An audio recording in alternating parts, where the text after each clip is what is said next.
Learning English is hard, and there are many different levels of learning it. And as a fluent American speaker, I can stand by all of these because I've been at all of these levels.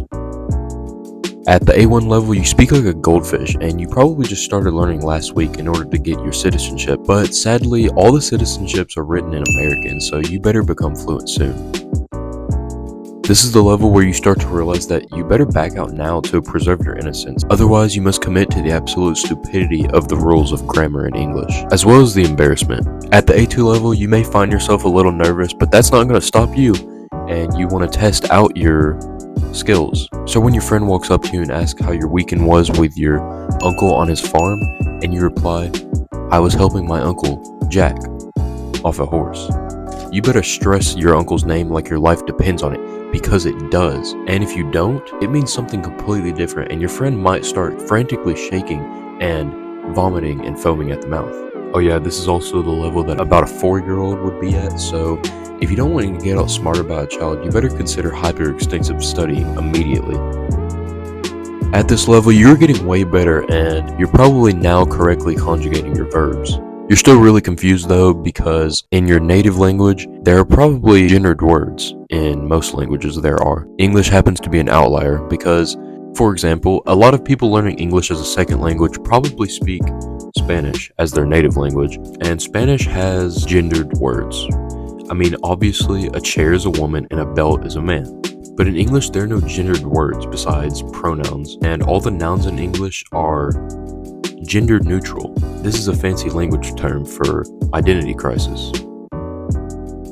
At the B2 level of learning American, you may start to feel the patriotism flowing through your veins as you now begin every Saturday morning by kicking your feet up on your lazy boy recliner and turning on some football as a beer magically spawns in your hand and the rest of the 12-pack spawns in your fridge. In other words, you may be a little obsessed, but not too much, where you can go to Houston, Texas to attend a cattle auction. But don't worry, many native English speakers can't even understand them either, like myself.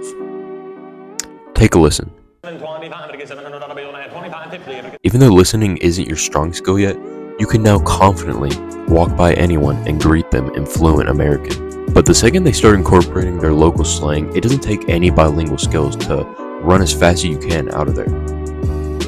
Congratulations, you made it to the level where you are now considered a fluent speaker. And if you're a native American speaker like myself, when you suddenly gain consciousness in your bathroom at your 5-year-old birthday party, a C2 level of English is what you spawned with. So basically, you can respond and receive input from others with ease. And speaking of receive, even most natives still don't know how to spell this word. There's a little rhyme all of us Freedom Land younglings learn in grade school, which is I before C. It's not I before E except after C. But this is total BS, and in fact, I believe there are more words that go against this rule than for it. For example, the words glacier, species, and science have I before E after C. But screw the C, what about just I before E? This is total crap too, because a lot of words have E coming before I. For example, C's vain, weird, heist, there, feisty, foreign, and protein. But who cares about reading? All that matters is being able to speak with natives. C2 is an insane level that many natives don't even achieve. At this level, you're insanely obsessed with learning English, and you live and breathe red, white, and blue. Your pronouns are now USA, and you probably also go all out on the 4th of July to show your true respect for the American culture and the freedom we have in this country, where we can spend hundreds or even thousands of dollars to blow it up in the air into beautiful colors. It's really a beautiful thing. In my Spanish video, I recommended getting arrested abroad, but for the United States, I wouldn't really recommend this. American prisons are pretty hardcore, and after sweating out the first season of Narcos, I learned that in many South American countries, a little bribing just may be your ticket out. And in fact, many cartel members said their worst fear was the American prison. But sorry to burst your bubble, bribing will not work here. Maybe. Especially in the South. A famous poet once said, "Can't do the time, don't do the crime." And this is very accurate for Freedom Land, which is all of a sudden not so free any longer when you do an oopsie and commit tax fraud. Since you're at a C2 level, you can talk to anyone with ease, and you finally mastered the American accent, which is near impossible to do because if you don't acquire the northern or southern accents, there doesn't seem to be one at all, and then you just sound like a sim, like me. But since you're so fluent, you can get your way out of many things without having to face time behind bars. These magical things called loopholes are how many people, none in particular, evade paying their taxes.